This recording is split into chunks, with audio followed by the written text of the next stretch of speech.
Salut à tous, j'espère que vous allez bien. I'm Alicia and today we're talking about two prepositions that can easily give you a headache. Pour ou par. So this is a lesson écrite par Alicia pour vous.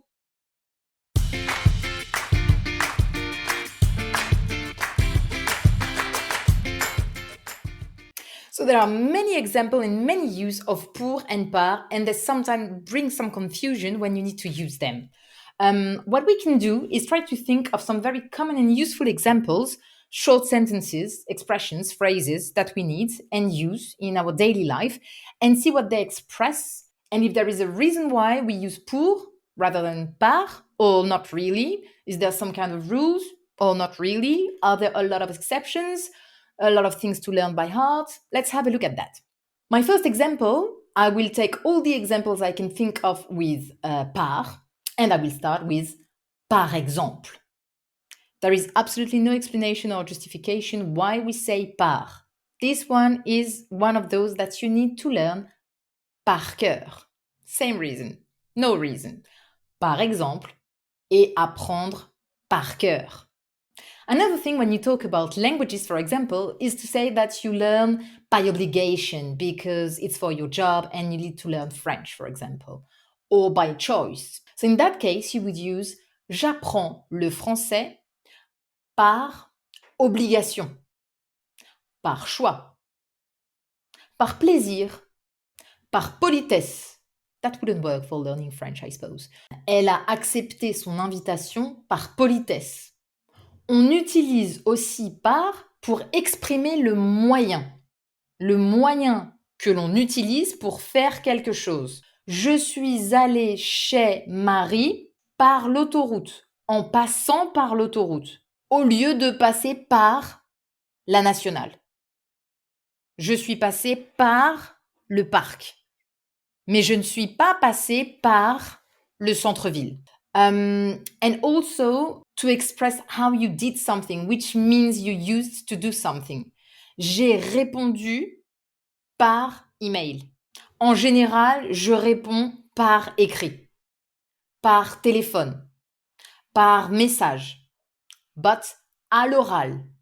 Also very important to know that we use par to express the frequency. Je fais du sport 3 fois par semaine. Tu voyages en France 1 fois par mois. Je vais chez le coiffeur 2 fois par an. And then some expression that would be nice to learn by heart, par cœur. I would say par contre, which means however. J'aime beaucoup cet artiste. Par contre, son dernier album m'a un peu déçu. J'adore faire du sport. Par contre, je n'en fais jamais le week-end. And I also like 2 par 2, 3 par 3. 2 par 2 is like 2 by 2. I suppose it's a literal translation. 2 par 2. Typical thing you would say to kids, for example. Mettez-vous en rang 2 par 2. Yeah? Ou je mange toujours les chocolats 2 par 2. And I also wrote in some like more expression, par inadvertance, par hasard. Ah oui, in my example also, c'est une lettre écrite par Alicia. And now we switch to pour. Pour mainly express the... Okay, so first, la destination, le destinataire, pardon. Donc, j'ai une lettre pour toi. Il a un cadeau pour sa mère. Ok. Ensuite, l'usage que l'on fait de quelque chose. C'est un couteau pour couper le pain. C'est un stylo pour écrire sur les vêtements. C'est une machine pour laver les vêtements. And le but, c'est-à-dire j'ai écrit cette lettre pour t'expliquer ma décision. J'ai voulu te voir pour parler avec toi. Je suis partie en Thaïlande pour revoir un ami d'enfance à moi. You know, like the goal, the reason why you do something. In expressions, I would say, for example, pour moi, ce n'est pas une bonne idée. I think that in English you would rather say, to me, this is not a good idea. Pour moi, ce n'est pas une raison valable. I would say pour ou contre. C'est pour aujourd'hui ou pour demain? Like, you're taking so long to do something that I'm asking you. Is it for today or tomorrow? C'est pour aujourd'hui ou pour demain? But it's in a nice way. I also really like c'est un mal pour un bien. This one I wrote in English. I love it in English. What is it? It's a blessing in disguise. That's so nice. C'est un mal pour un bien, like something a bit bad happens to you, but then there is also something cool happening to you after that. It's a blessing in disguise. I love it in English.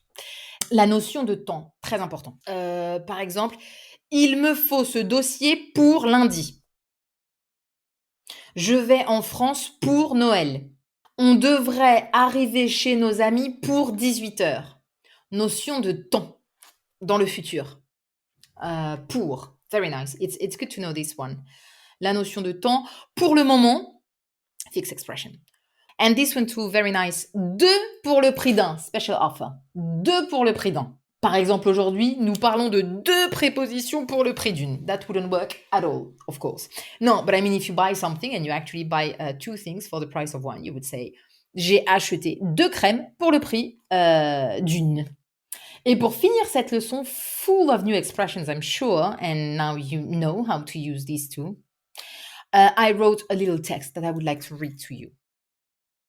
It's full of pour and pas, obviously, otherwise it wouldn't make much sense. Pour améliorer ta prononciation en français, tu peux par exemple apprendre par cœur des extraits de chansons écrites par des artistes que tu aimes. Pour moi, l'important, c'est de toujours apprendre par plaisir et non par obligation. On apprend à parler une langue avant tout pour le plaisir de communiquer. Par contre, c'est bien de se fixer des objectifs pour rester motivé. Par exemple, je veux savoir prononcer le R français parfaitement pour la fin du mois, ou pour Noël, ou pour Pâques. C'est aussi une bonne idée de pratiquer un peu ton français plusieurs fois par jour pour ne pas perdre le rythme. Si par chance ou par hasard, tu as une personne native française dans ton entourage, profite et ne sois pas timide. Parle-lui. C'est un super moyen pour toi de communiquer. I hope that you enjoyed that. Thank you very much for following us again today. Remember that for some extra practice, you can check lingoni.com, on which you will find a lot of additional exclusive videos, PDF worksheets, amazing podcasts, and interactive exercises. So you'll be able to improve your reading, writing, listening, and even practice pronunciation. Thank you very much again, and I see you very soon for a new lesson. Ciao!